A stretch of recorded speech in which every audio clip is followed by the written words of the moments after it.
Bonjour. Aujourd'hui, je vais me prêter un exercice auquel je ne suis pas vraiment habituée, c'est-à-dire que j'enregistre un petit message pour témoigner de mon admiration pour quelqu'un que je connais. Alors, je ne sais pas comment mon petit enregistreur Sony va se débrouiller. Ça se peut qu'il y ait des petits bruits parasites, mais enfin, bref, j'ai quand même envie de vous communiquer ce que je tiens absolument à vous dire.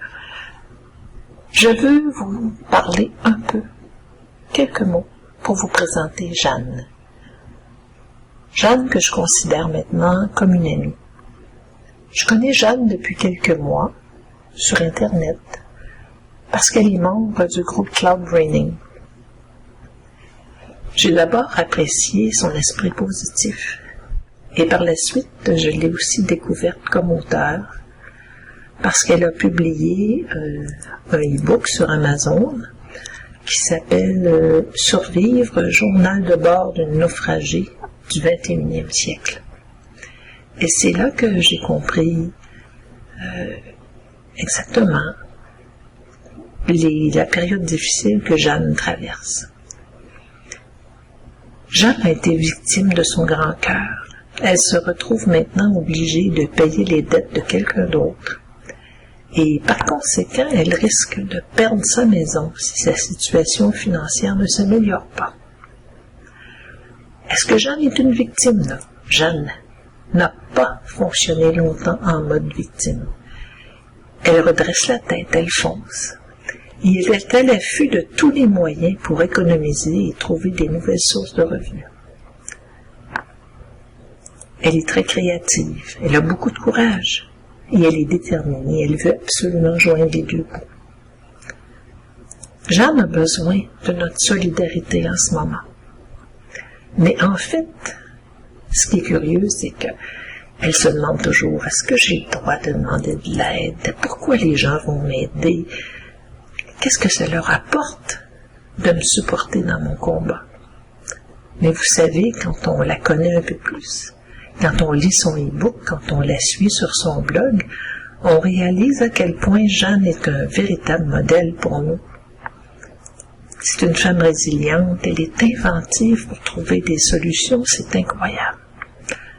Non, Jeanne ne se laisse pas abattre, elle n'abandonne pas, et elle avance avec détermination vers son but ultime qui est, tout simplement, conserver sa maison. Vous allez dire comment conserver sa maison.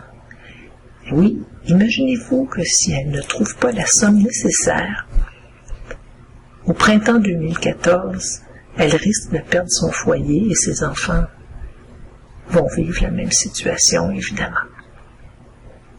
Alors, elle a un projet en ce moment qui est assez incroyable. Elle va vendre des sacs de plage. Elle a commencé par faire un petit sondage. Elle nous a demandé notre opinion, c'est quoi le sac idéal? Et tout le monde s'est lancé à lui répondre, les abonnés de son blog, les membres de Cloud Braining.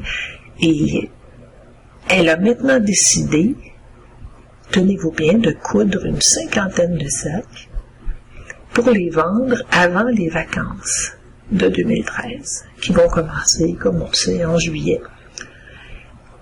Elle cherche un autre travail, évidemment parce que Jeanne est aussi chômeuse.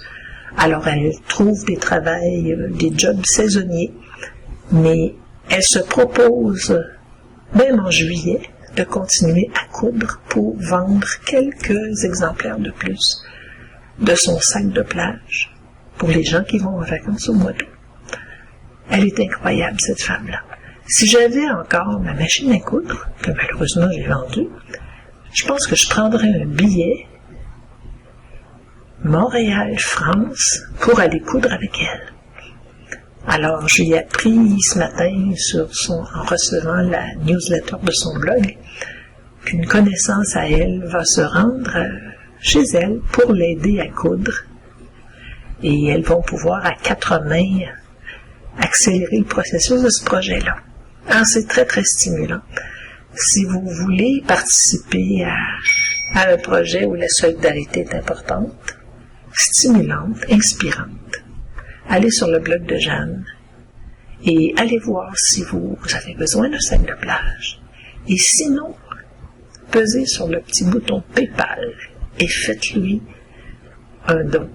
Offrez-lui un café. Offrez-lui un repas au restaurant. Si vous la connaissiez, c'est ça que vous feriez. Alors, pourquoi ne pas le faire? C'est tout ce que j'avais à dire. La situation de Jeanne me touche beaucoup parce que j'ai déjà, moi aussi, traversé des périodes de vache maigre et je sais ce que ça prend pour s'en sortir, garder la tête hors de l'eau. Alors Jeanne mérite toute notre admiration et elle mérite notre support parce que ce que je vous invite à faire, donnez-lui du support. Et inspirez-vous de ce qu'elle fait, ça pourrait vous être utile un jour. Alors voilà, j'ai terminé. C'était Marie-Beau qui vous parlait de Jeanne. Au revoir.